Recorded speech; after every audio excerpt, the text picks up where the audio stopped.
Doctor বাণী স্মরণ করালেন তৃণমূলের যুবনেতা। চৌঠা মের পর বিরোধীদের পাচনের দাওয়ায় তৃণমূলের যুবনেতার।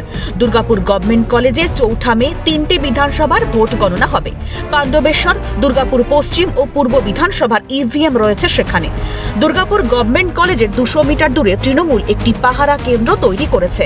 সেখানে অনুব্রত মণ্ডলের গুড়, বাতাসা ও পাচন নিদানকে পাথেয় করেছে তারা। গুড় বাতাসা খেয়ে স্ট্রং রুম পাহারা দিচ্ছেন। শুধু তাই নয়, বিরোধীদের উদ্দেশ্যে দুর্গাপুর 2 নম্বর ব্লকের যুব তৃণমূল কংগ্রেসের সভাপতি অজয় দেবনাথ বিরোধীদের আক্রমণ করে বলেন, গুড় বাতাসা তো থাকছেই, সঙ্গে পাচনও রেডি থাকবে। চৌঠা মের পর পাচন দেব।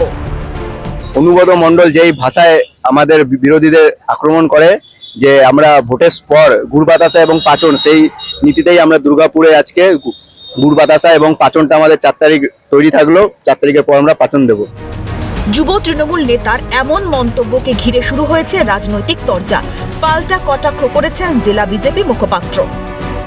আমরা ওনাদেরকে সাজেস্ট করব যে একটা খোল নিয়ে নবান্ন থেকে 4 তারিখের পরে সাধারণ মানুষ যখন ওনাদেরকে প্রাপ্তন করে দেবে, তখন ওই খোল নিয়ে গিয়ে ওই কীর্তন করতে করতে ওনাদের বেরিয়ে যাওয়া উচিত।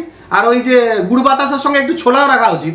সাধারণ মানুষ আশেপাশে থাকবে, তাদেরকে প্রসাদ স্বরূপ বিতরণ করা উচিত। কারণ 15 বছরে যা পাপ ওনারা করেছে, তাতে এই প্রসাদ বিতরণ এবং এই কীর্তন করাতে কিছুটা পাপ যদি ওনাদের লাঘব হয়।